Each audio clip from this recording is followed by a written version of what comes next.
Ah, ben, quoi, tout le monde? Tabarnouche, on avait peur qu'il n'y ait plus personne à cette heure-là, mais j'imagine que j'étais resté pris à cause de la tempête. Plutôt qu'attendre dehors, les gens viennent en dedans. C'est bon.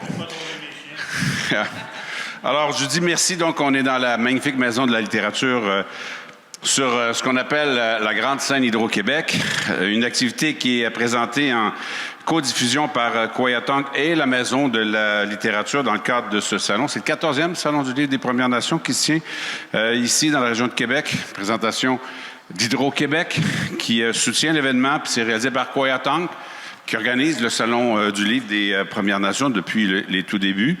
Cette édition, donc, s'est rendue possible parce que on le cherche tout le temps, mais on a besoin de partenaires. Puis c'est important de le dire aussi. Desjardins, Inergex, Énergie renouvelable, OKT Law, OKT, Law, Week-end Radio 91.9, le Conseil des arts du Canada, le gouvernement du Canada, le gouvernement du Québec, la SODEC, la Ville de Québec, l'Organisation internationale de la francophonie et Wendake. C'est bon? Okay. Il n'y a pas de mastouillage là-dedans? Non, OK, c'est correct. Ça aurait été meilleur. Non, pas de blague. Alors, on est très content de vous avoir avec nous cet après-midi. On va faire une discussion à bâton rompu. Avec trois écrivaines que vous connaissez sans doute. Tantôt, justement, Vanessa disait des stars, c'est vrai, chacune à leur manière, des représentantes qui tiennent une place importante dans le monde littéraire. Marie-André Gill, qui est avec moi, donc, qui est une Innu de Mashtuyats, qui est autrice, poète, chroniqueuse, animatrice de balado, a fait tout plein de trucs. Et elle est connue, je dirais d'abord et avant tout, par sa poésie publiée, ces trois recueils qui ont été publiés chez La Peuplade, qui a participé à des collectifs et qui, avec son premier recueil, c'était ton premier, en 2012, c'est-à-dire avait été nommé au prix du gouverneur général, aurait dû gagner d'ailleurs, et elle continue d'impressionner. Isabelle Picard, ton dernier d'ailleurs poème, c'est Washish Tenmu. Comment je le dirais de vrai? Tu dois le dire mieux que moi. Wastenam. C'est ça, OK, merci. Ouais. Je parle pas Innu, malheureusement. Isabelle Picard, Indienne de ville, c'est son dernier titre. Très connu aussi, évidemment, ethnologue, quelqu'un donc qui a une carrière universitaire à la base avant de se mettre à écrire, qui écrit des chroniques qui sont pertinentes et très lues dans la presse, qui a été conseillère aux affaires autochtones à Radio-Canada, consultante, ce qu'elle fait toujours encore. Puis maintenant, elle écrit beaucoup, notamment cette très belle série pour adultes, Niche, qui a rencontré un grand succès.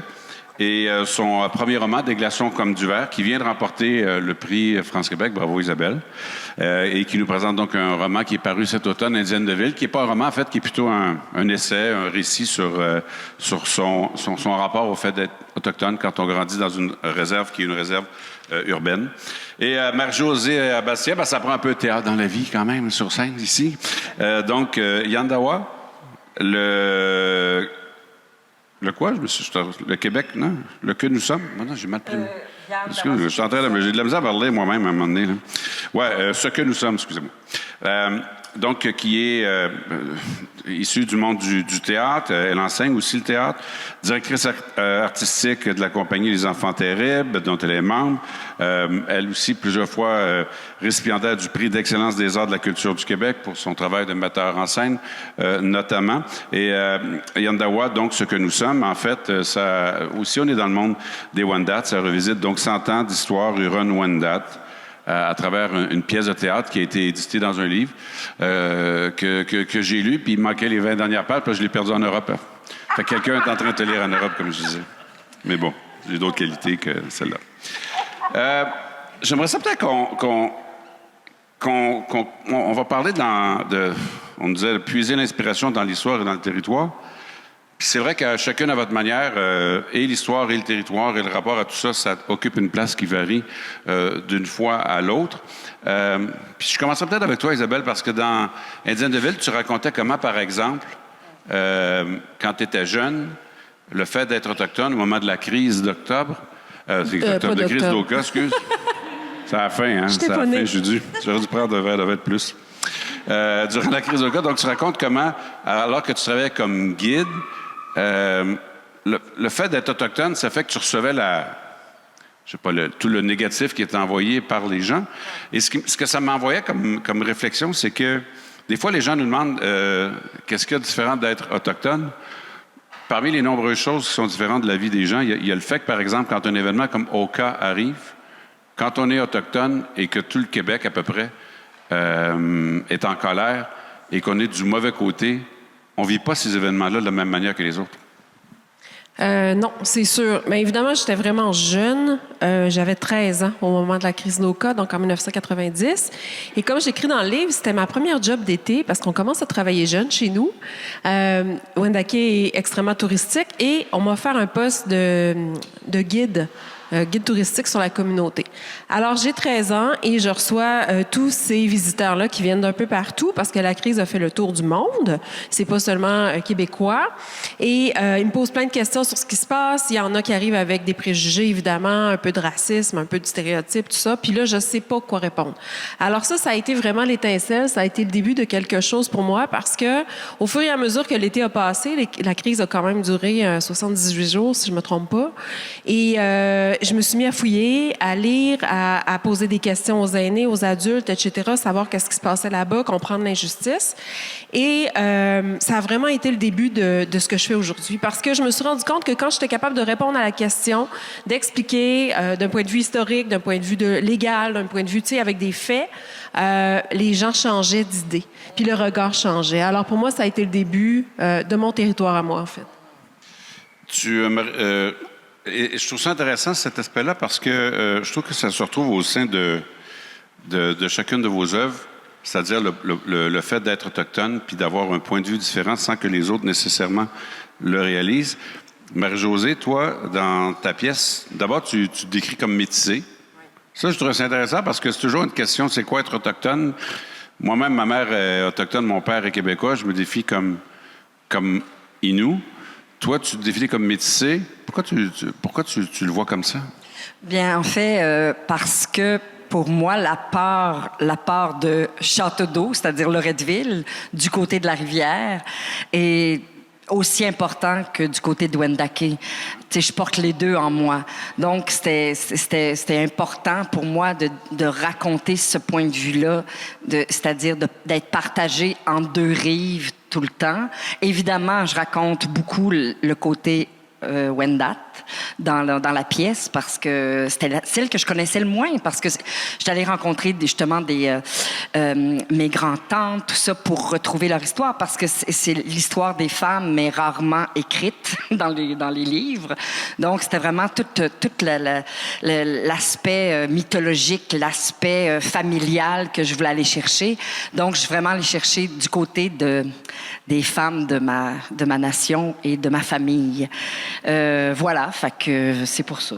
Mais on a l'impression aussi d'un petit pousset qui cherche à remonter le tracé de sa vie sans ramasser toutes les pierres, sans être certain d'exactement s'il faut à la droite ou à gauche dans ton récit. Oui, tout à fait. Ben, en fait, évidemment, l'histoire, j'adore l'histoire en général. J'adore qu'on raconte l'histoire. Je trouve que l'histoire est vraiment importante pour nous placer aussi. On vient de quelque part, puis on s'en va ailleurs.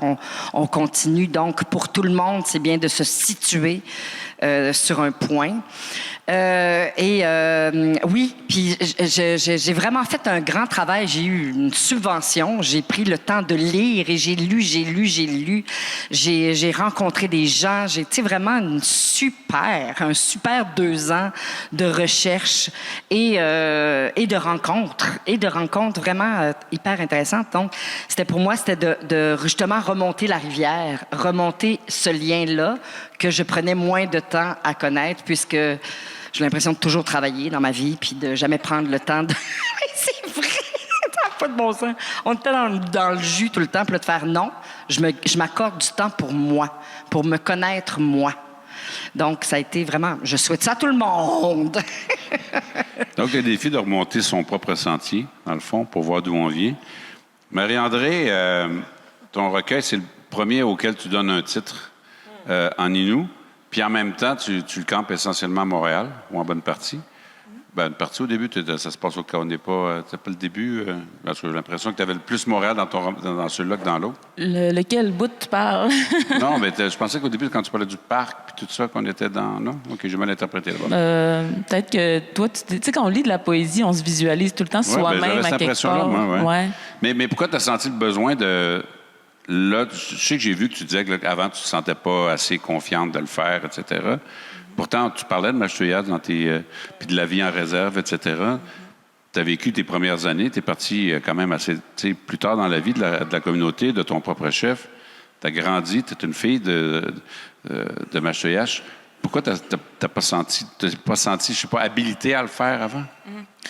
Non, avant, je donnais des titres en français aussi parce que, je savais pas quel titre donner des fois à mes livres. Là, mes éditeurs, ils me proposaient des affaires. Tu sais, j'étais vraiment nonchalante. Tu sais, je me posais pas... Toi, nonchalante? Ouais, Voilà. Je pense que c'est ça. Ça fait partie de moi, ce côté-là. Fait que des fois, je me posais pas trop de questions. Puis aussi, je me faisais dire autour de moi, tu sais, j'avais envie de donner des titres en Innu, mais le monde me disait que c'était compliqué, ça allait peut-être pas se vendre parce que le monde avait pas... ils n'aiment pas tellement ça. C'est ça. Tu sais, je vais pas parler en mal de mes éditeurs. À cette époque-là, c'était peut-être plus comme ça. Tu sais. Mais là, tu sais, j'ai pris de la confiance aussi, tu sais, à force d'écrire. Puis à mon autre livre, Chauffer le dehors, celui-là aussi, j'aurais bien donné un titre en Innu, mais l'expression Chauffer le dehors, j'aimais trop ça. Ça marche vraiment par coup de cœur. Puis là, ce dernier livre-là, Wastenum, ça veut dire allumer quelque chose. Puis pour moi, c'était le mot qui représentait le mieux tout ce recueil-là. Puis j'ai eu de l'aide aussi pour trouver, c'est ça, ce titre-là. Puis aussi, depuis les années que j'écris de la poésie, je m'améliore aussi en Illinois Moon. Fait que je prends de plus en plus confiance. C'est quand même un processus, le réapprentissage de cette langue-là. Tu sais, je fais des immersions dans le bois avec des aînés. Je pratique comme je peux la langue, tout ça. Je m'améliore. Fait que je pense que c'est une question de confiance, de dire, OK, là, je m'essaye, puis je prends... c'est ça, ça me dérange plus d'être... comment je dirais ça? Je pense pas aux autres nécessairement, tu sais, je pense à moi, puis je veux servir le texte comme ça aussi. Est-ce que le fait de te sentir plus confiante face à la langue, ça influence ton rapport au territoire et à la place que tu y mets? Absolument, parce que c'est une langue du territoire. Tu sais. Quand je l'apprends, c'est dans le bois. Puis il y a du monde, des fois, qui me disent, il y a des cours en Zoom. Je suis pas capable. Tu sais, ça se passe vraiment dans le bois. J'ai fait des cours en Zoom, ça marche pas super. Comment? Les cours en Zoom, j'en ai fait, ça marche pas super. Oui, ça marche, je pense, pour, peut-être pratiquer avec d'autres personnes, des fois qu'on n'a pas la chance, tout ça, mais c'est vraiment une langue du territoire qui, plus que je l'apprends, plus que j'apprends une façon de penser aussi. Tu sais, ça vient tout avec une vision du monde, ça vient avec, c'est ça, je sais pas s'il y en a qui sont familiers avec ça, mais mettons la langue Innu, au lieu d'avoir, mettons, masculin, féminin, animé et inanimé, fait que les choses, tu les regardes s'ils sont vivantes ou ils sont pas vivantes. Puis le genre masculin, féminin, il n'existe pas non plus. Fait, par exemple, ça, c'est un exemple, mais toute la façon de nommer les choses, tout ça, ça change vraiment notre perspective. Tu sais. Puis moi, quand j'ai des professeurs qui m'aident, ils me disent, là, tu penses en français, là, faut que tu switches en Innu, tu sais, dans ta façon d'être, parce que c'est toute une autre façon de penser puis de voir le monde. Tu sais, Marie-André, tu dis c'est une langue de territoire en forêt, puis on a deux autrices, Wendat, qui sont d'une culture différente à l'origine, puis aujourd'hui d'une réalité différente du fait de la proximité de vivre en ville quand on est à Wendake par rapport à si, par exemple, on est un Innu de la Côte-Nord ou même à Mastouillas, c'était Roberval, qui est une petite ville à côté quand même. De quelle façon cette différence du territoire ou ce territoire entouré d'un milieu plus urbain influence l'écriture? Moi, c'était bien important de le décrire dans Indienne de ville. C'est que oui, on est des Wendat qui vivent en milieu urbain. Moi, je suis née là, j'ai grandi là. Mais toute mon enfance, mon père avait un chalet dans le bois sur le territoire traditionnel des Wendat. Puis, je veux dire, j'ai passé tous mes week-ends là jusqu'à l'adolescence où ça me tentait plus d'y aller. Mais je suis retournée à l'âge adulte jusqu'à temps qu'ils le vendent. Puis là, maintenant, ça fait quelques années qu'il l'a plus. Puis ça me manque tellement. Donc, je me suis trouvée des endroits à aller sur le territoire. Puis si j'en trouve pas, je loue des places pour aller sur le territoire ou mes amis m'invitent. Ou pour moi, c'est extrêmement important. Donc, ça ne veut pas dire que parce qu'on est un Autochtone qui vit en milieu urbain, comme même Mastoyage, je pense que c'est considéré milieu urbain, mais les gens, le week-end, s'en vont, tu sais, puis dans le temps de la chasse, il n'y a plus personne dans la communauté. Donc, pour moi, ça, c'est extrêmement important parce mais important comment? Qu'est-ce que ton rapport à ça, ce que tu ressens? Oui, comme disait Marie-André, tu sais, il y a quelque chose dans le fait d'être sur le territoire. C'est sûr que quand j'étais jeune, je m'amusais, tu sais, je me rendais pas compte. C'était comme, on était dans le bois, puis c'était le fun. Tu sais, on allait glisser, on allait faire du skidoo, on allait en 4 roues, tu sais. Mais étant adulte, quand je suis retournée, puis à un moment donné, j'ai eu cette chance-là de passer plusieurs semaines dans un endroit très, très isolé, il y a quelques années, pendant la pandémie. Et je me suis sentie toute petite. Et il y a eu quelque chose de l'ordre de l'humilité qui m'est arrivé. Il y a eu un enseignement là, qui s'est fait. Je me suis dit, hey, s'il arrive de quoi, là, il n'y a même pas de route. Là. J'étais venue en hydravion. Je me suis dit, OK, qui peut me guérir? Ben, c'est ce qui m'entoure. T'sais, qui peut me nourrir? C'est ce qui m'entoure. Puis c'est là que j'ai pris pleinement conscience. Donc, je dirais qu'il y a vraiment un lien. Puis souvent, mes idées, je les trouve sur un skidoo, parce qu'on a 2 heures et demie à faire de route avant de se rendre, puis on traverse des lacs où il n'y a personne, puis à un moment donné, je dis « Oh, ça me tente, ça me tente. » Donc, il y a beaucoup, beaucoup de créativité. Tout est ouvert, tout est calme, les choses arrivent en leur temps. Il y a beaucoup, beaucoup d'enseignements sur le territoire. Ouais, les anciens qui disent que le territoire, c'est pas nous qui le possédons, c'est lui qui décide. Ah, je suis tout à fait d'accord. Ben moi aussi, tu sais, nous, on a un lac qui appartient juste à ma famille depuis 115 ans maintenant. Puis toutes les fins de semaine, on monte à notre chalet, on va au chalet. C'est la moitié de ma vie, le bois. Vraiment, la moitié de ma vie. J'ai une vie urbaine où je travaille fort puis que je suis la fille des parties. Je voulais pas trop rire fort dans le micro. Mais sinon, j'ai besoin d'aller... Tu sais, si je suis fatiguée, si je me cherche, si je me questionne, si je veux écrire, je m'en vais dans le bois. C'est là que ça se passe. Si je veux faire une mise en scène, je m'en vais avec la maquette dans le bois, puis c'est là que tout arrive. Parce que on laisse l'espace à la réflexion, on laisse l'espace aux surprises. Le matin, je vais prendre mon café avec mon canot, puis je prends ou le kayak, puis je réfléchis à des choses, puis tout à coup ça pop là, chose que j'ai des bugs, je m'en vais en canot. C'est sûr que je vais régler mes affaires. Le fait d'avoir cette double ou cette dualité identitaire, de se sentir à la fois québécoise et Wendat, dans ton cas, puis tu nous racontes ce que tu ressens pour le territoire, qu'est-ce que ça change? Parce que tu racontes entre autres notamment que tes parents, ton père vient d'un côté de la rivière, puis ta mère de l'autre, puis ils se sont rencontrés sur le pont, si j'ai bien lu. Oui! C'est ce qu'en était. À 11 ans. Ça, c'est cute. C'est quand même bien. Ben, ça change tout. Du côté de ma mère, c'est beaucoup des femmes. Je sais pas, tous les hommes, ça. Mon père est décédé quand j'avais 10 ans, puis mes oncles aussi. On dirait. C'est pareil chez nous, ils sont tous centenaires, les femmes, puis les gars meurent tous jeunes. Ben oui, tu fais, mon Dieu, des veuves noires. En tout cas, il y a comme une... on dit, oh! Mais donc, le chalet, c'est les femmes. On montait entre femmes avec mes grandes-tantes. Puis, tu sais, j'avais 10 ans, puis je rentrais le bois. Tu sais, je veux dire, c'était comme... tout le monde participait au travail. Il n'y a pas d'électricité, il n'y a pas de chauffage, il n'y a pas de téléphone. C'est la grande paix. On entend les oiseaux et les grenouilles. Donc, c'est sûr que la respiration change. C'est sûr que tout change, tout le rapport à la vie change. C'est extraordinaire. Mais la question était quoi, donc? C'est vrai, je me pose la question. Non, en fait, ce que je te demandais, c'était le fait d'être comme binational, Oui. comme ça, donc de te sentir issu de 2 nations. Oui. Qu'est-ce que ça change dans ton rapport au territoire par rapport à, disons, Isabelle qui dit, ouais, mais moi, j'étais à Wendake, mais la forêt, c'est important. Quand j'étais jeune, je passais beaucoup de temps.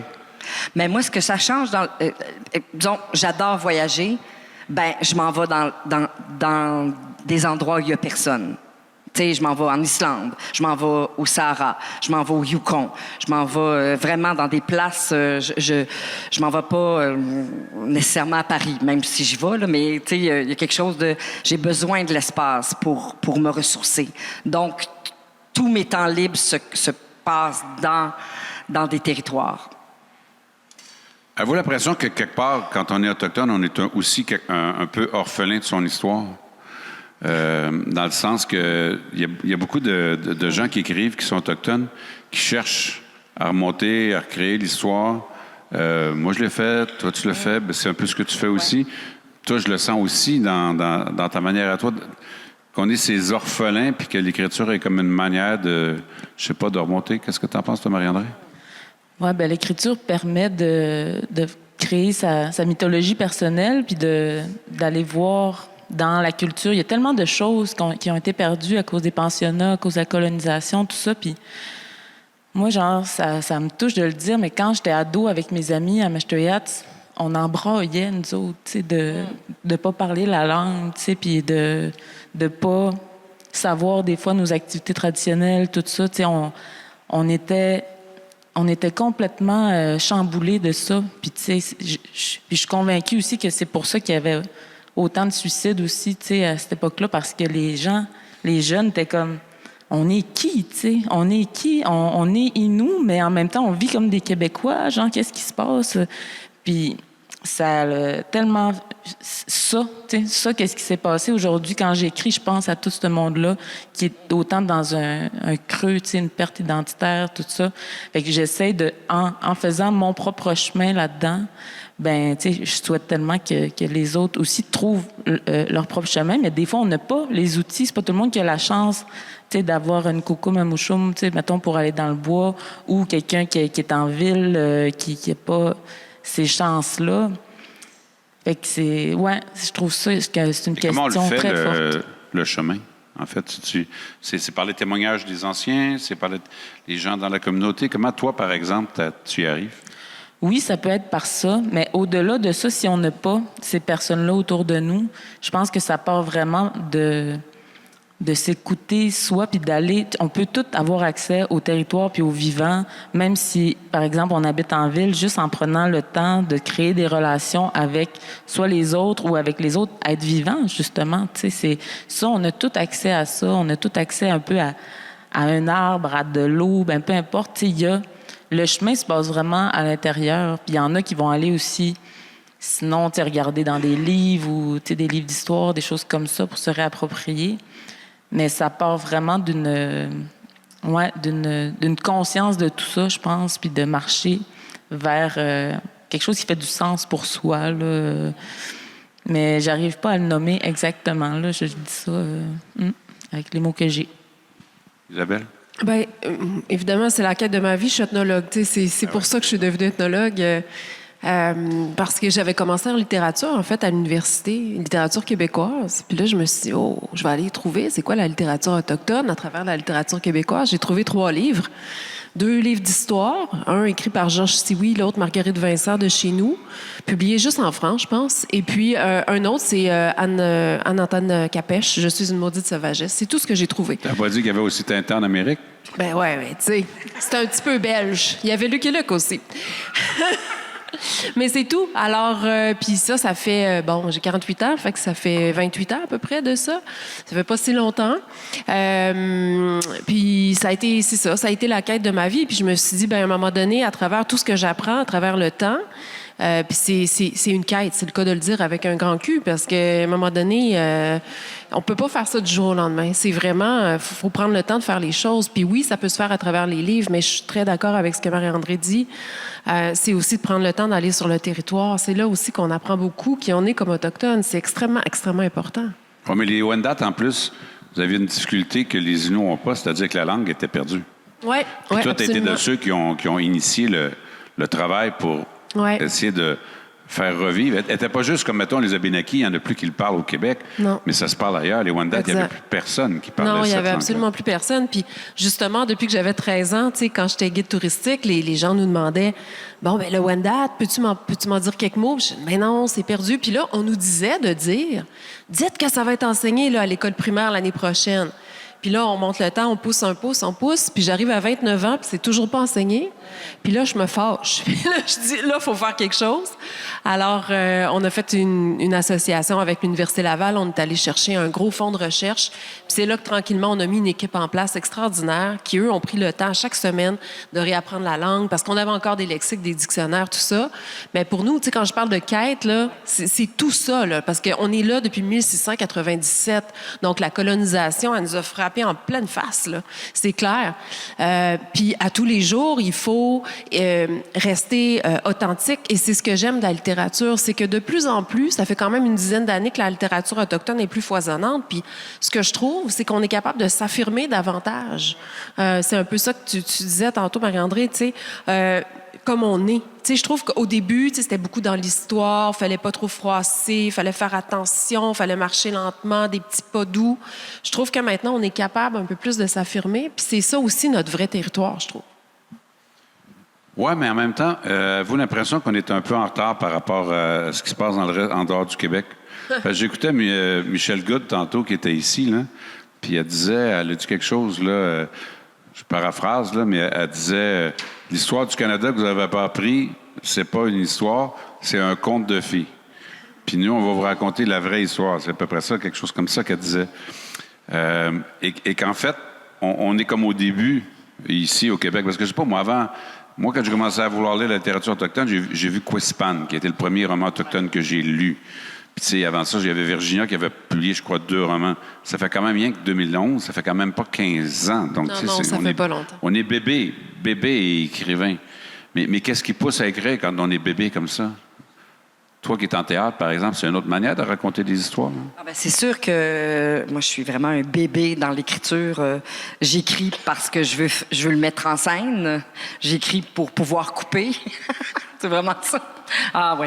Mon rapport à l'écriture est vraiment sur une scène, c'est dégager l'écoute du spectateur. C'est il y a la relation entre les personnages, mais la relation entre le public qui est super important. Donc il y a des bouts que je dis, ça c'est un bout sans pas de saucisse, on n'en a pas besoin. Le spectateur a déjà compris. Tu sais, il y a vraiment une autre écriture quand on a écrit un texte. Je sais pas si vous voyez la différence. On écrit un texte, puis là après ça, on le monte, puis on fait, OK, c'est une autre écriture. C'est une autre écriture. Mais je pense que le changement, il est bien amorcé. J'ai l'impression que on va s'affirmer de plus en plus de la bonne façon, prendre la bonne place qui nous revient. Et je crois qu'il y a une grande ouverture. Moi, j'ai vraiment été... quand on l'a monté au Trident l'année passée, le spectacle au Grand Théâtre à Québec, il y avait tellement de gens qui m'en ont parlé après, qui sont venus voir, puis disent, mais ouais, on connaît pas ça. On habite Québec, mais Wendake, c'est à côté. Puis pourquoi qu'on sait pas ça? Ben parce que tout a été tassé, tout a été enfoui, et que là, ça ressurgit, mais que ça ressurgit de la bonne façon. C'est comme si les liens qu'on doit faire dans l'espace et dans l'histoire, ben là, d'un coup, ensemble, on peut défendre ça. Mais toi, Marie-André, est-ce que tu as l'impression que, tu sais, tantôt, tu nous disais que quand tu étais jeune, tu étais dans la communauté, puis tu ressentais la blessure d'avoir perdu sa langue, puis une partie de sa culture. Bon, ben, tu es jeune femme aujourd'hui, tu sais, il y a du chemin qui a été fait, puis tu es une poète qui écrit. As-tu l'impression que c'est plus facile de parler de ces questions-là aujourd'hui? Puis si ça l'est, de quelle façon ça l'est plus facile ou pas? Ben, c'est plus facile parce qu'on est de plus en plus à écrire aussi, puis qu'il y a une place on sent vraiment que les gens sont de plus en plus ouverts. Pourquoi c'est plus facile d'écrire sinon? Je sais. Ou est-ce que ça l'est plus facile? Ouais. Oui? Ben non, moi ça change rien là. Moi mon chemin, il est vraiment tracé. Moi j'écris, je sais où est-ce que je m'en vais, avec qu'est-ce que je fais. Tu sais, je veux ouvrir les cœurs, je veux que tout le monde, qu'il soit autochtone, allochtone, tu sais, que ça considère tout le monde, puis que justement la plupart, en tout cas des Québécois à qui je parle, puis des autochtones aussi, tout le monde est un peu en quête spirituelle, identitaire. Tu sais, les gens s'approchent de la culture Innu et autochtone en général parce qu'ils pensent qu'ils vont trouver des réponses à leur mal de vivre, des réponses avec la vitesse, tu sais, que la vie va vite, tout ça. Fait que tout le monde, en ce moment, est en crise existentielle. Puis là, la solution, c'est un peu aller vers les littératures autochtones où il y a tellement de sens, il y a tellement de puissance dans les philosophies autochtones que les gens sont comme « Ah, tu sais, on veut embarquer là-dedans. » Tu sais, moi, en tout cas, c'est beaucoup ça que je ressens, tu sais, que j'entends. Fait que puis des fois, ça crée toutes sortes de situations aussi parce que les gens cherchent quelque chose. Fait que moi, écrire, je vais essayer de proposer. Je propose rien nécessairement pour les autres, mais j'essaie vraiment d'écrire. C'est vraiment quétaine, mais avec mon cœur. Pour aller vraiment dans essayer de travailler le plus sur moi possible, d'être plus souvent possible dans le territoire, de faire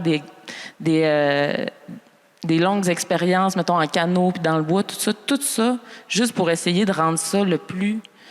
authentique? C'est même pas authentique, c'est le plus, le plus aligné, le plus juste possible avec, je sais pas quoi, le tout, pour après ça le partager aux autres. Il y a un sens, en fait. Oui, mais plus que moi je m'aligne, puis plus qu'après ça je peux proposer quelque chose aux autres qui vont sentir tout de suite que c'est aligné.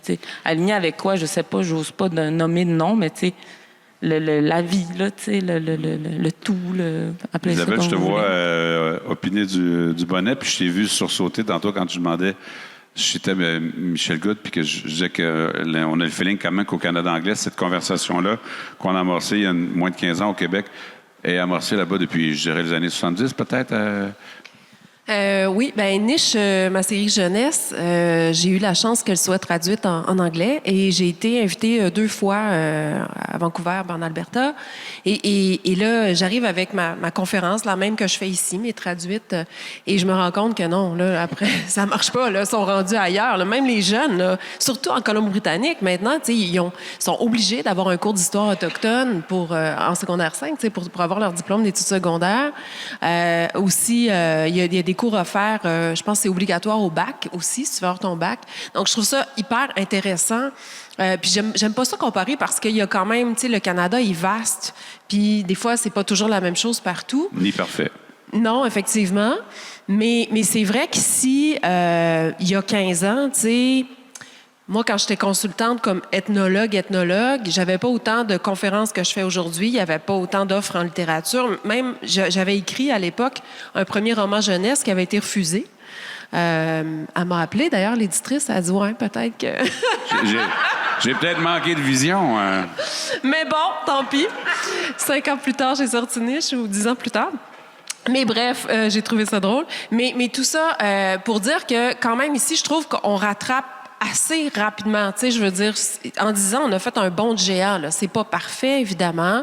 Il y a des gens qui s'ouvriront jamais puis qui veulent pas nous faire de place. Puis, garde, c'est correct. Moi, je dépense plus mon énergie là. J'écris pour ceux qui veulent avoir une rencontre avec moi, créer un lieu quelque part où on se ressemble.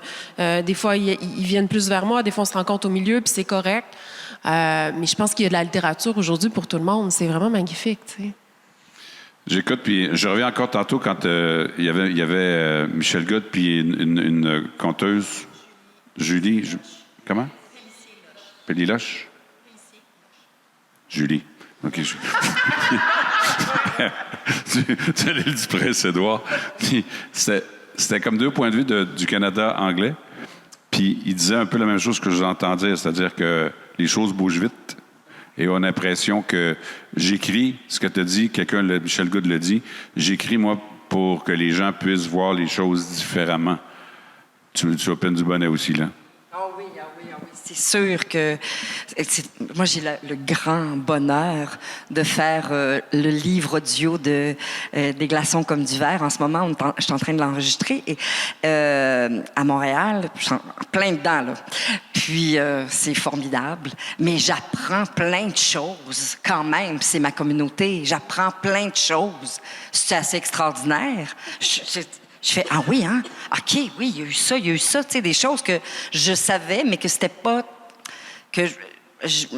j'avais comme un sentiment de oui, il a dû arriver ça, mais c'est incroyable. Donc, on apprend tous ensemble, on apprend aux autres, mais on s'apprend soi-même aussi en même temps. Puis on s'apprend entre communautés. Ça, c'est extraordinaire aussi. C'est comme si tout à coup, le lien entre tout le monde est en train de se créer lentement, mais assez solide. Je trouve, si je peux juste ajouter là, une petite parenthèse, mais ce que je trouve intéressant, puis là, c'est l'ethnologue qui parle, mais c'est qu'on a tous gardé dans les communautés des choses un peu différentes. Comme chez nous, on n'avait plus la langue, mais les Inuits l'avaient très forte, les Atikamekw aussi, mais on avait gardé de l'artisanat, travail avec le poil d'orignal, les autres avaient perdu. Il y a plein de choses aujourd'hui, grâce au monde tel qu'il est, on est capable justement de... le cercle est en train de se reformer, on apprend, on échange, puis avec les Québécois, les Canadiens aussi. Je trouve ça absolument extraordinaire. On est dans une belle période. Je trouve ça intéressant parce que ça me rappelait, vous parliez, puis ça me ramenait un souvenir. Quand j'avais fait paraître en 2013 Le vent parle encore sur les pensionnats autochtones, après que le roman est paru, une jeune fille de 18 ans de Wahat, Macmaniotenam, qui m'a écrit. Elle me dit Michel, j'ai lu ton livre. Il n'y a pas de vouvoiement, d'ailleurs, je suis nous. Hein.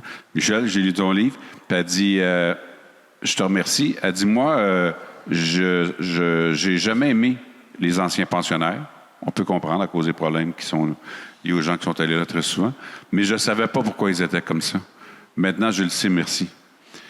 Ce que ça me dit, c'est un peu ce que j'entends, c'est que, on dit qu'on écrit pour les autres, puis pour que les gens, mais en même temps, on écrit aussi pour nous autres, n'est-ce pas? Marie-André? Ben comment aider aider les autres à s'ouvrir si soi-même on l'est pas, t'sais. Fait que ça part de là c'est un chemin qu'il faut faire soi-même pour après ça le partager aux autres. T'sais, si on essaie juste de donner aux autres puis soi-même on va pas se nourrir, on dirait que ça fait pas de sens. Fait que c'est comme quelque chose qui se travaille de cette façon-là, je pense. Avec soi, avec les autres.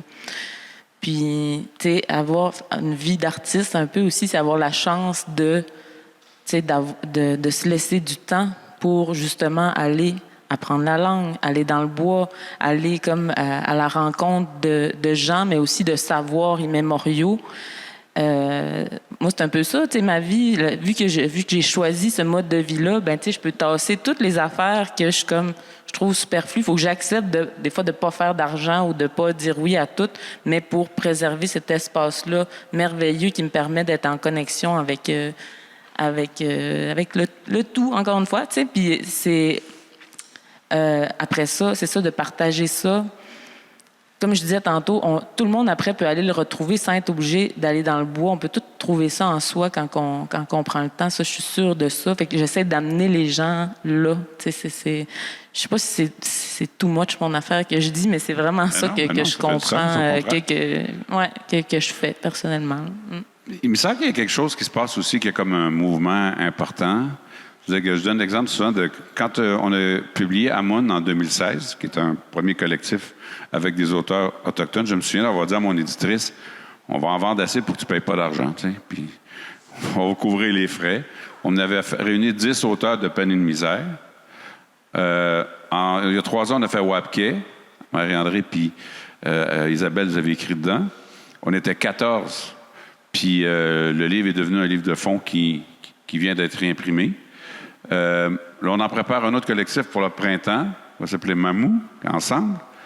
Et on est 23 écrivaines, surtout des écrivaines. Et on aurait pu être 30. C'est maintenant, on avait dit. Alors, d'où ça vient cette volonté de vouloir écrire?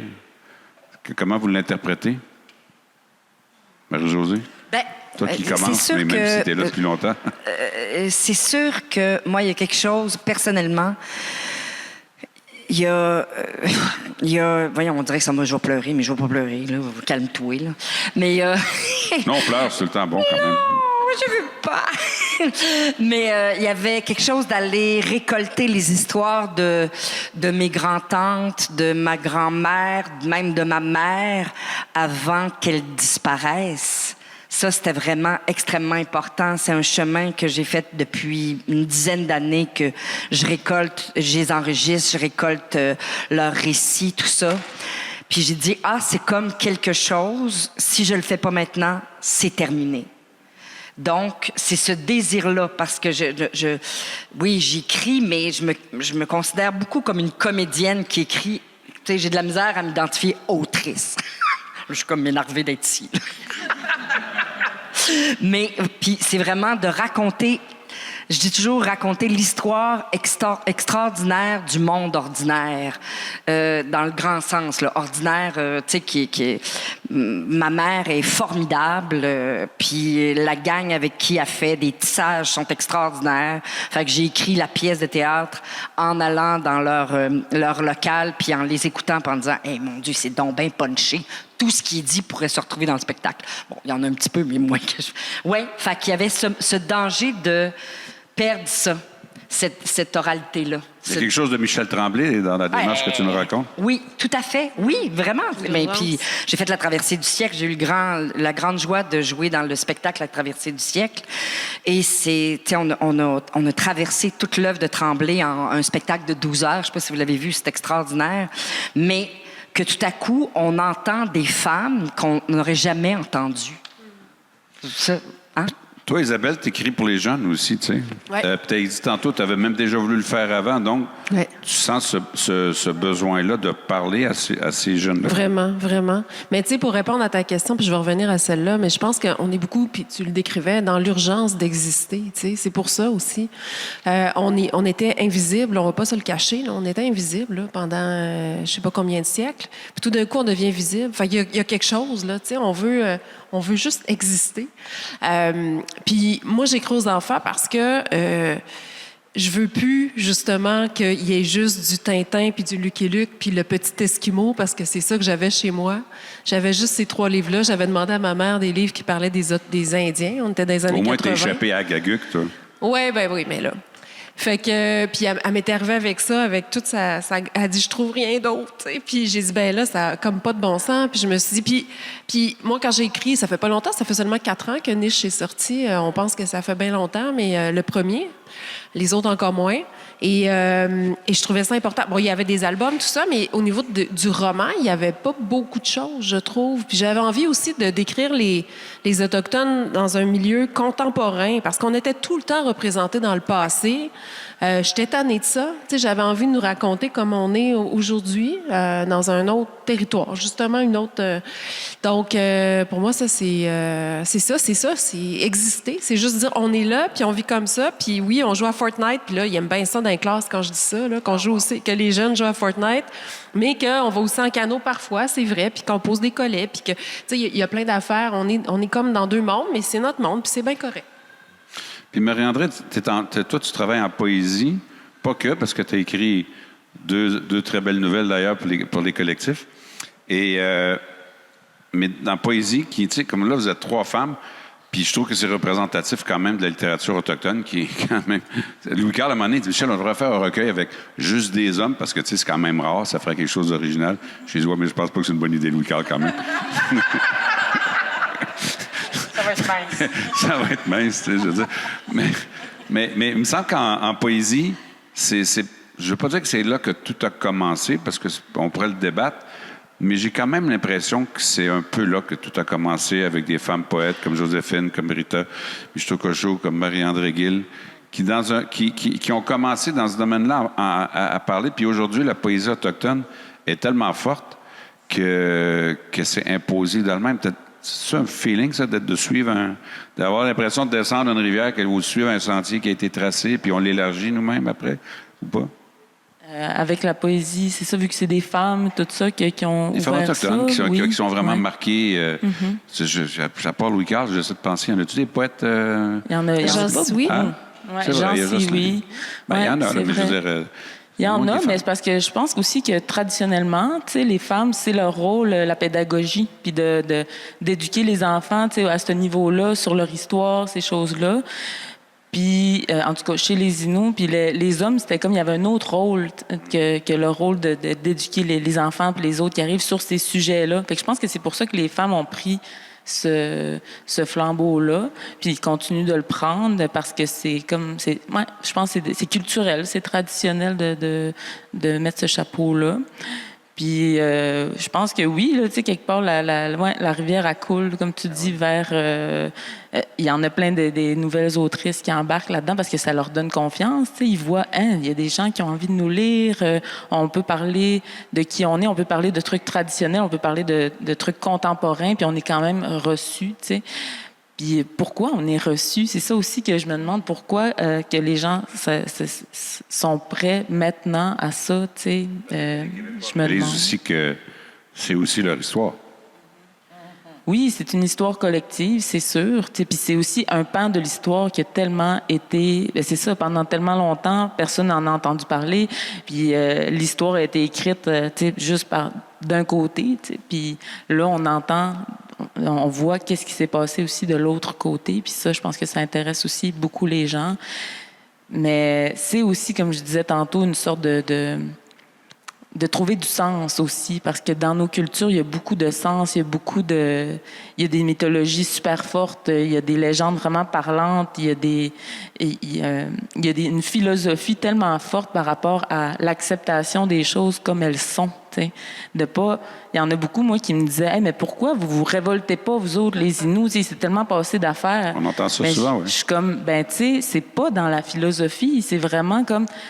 on dirait que je le compare un peu comme au karma. T'sais. C'est comme le monde dit il se passe ça en ce moment, mais on est tellement rien, nous autres, les humains, dans l'histoire de la Terre. T'sais. La Terre va nous gérer. Là. Si telle chose se passe, la Terre, elle va nous rattraper un peu plus tard. C'est comme, faut pas s'inquiéter avec ça. Les choses vont retrouver leur équilibre par elles-mêmes.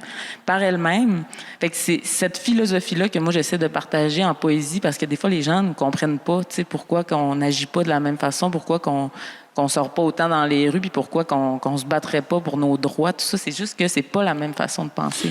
Trouver du sens parce que le sens existe. Il s'agit juste de le repérer. Marianne Réguil, Marie-Josée Bastien, Isabelle Picard, vous avez été excellentes. C'est un plaisir de vous entendre. Merci tout le monde. Vous pouvez les applaudir. Merci. Michel.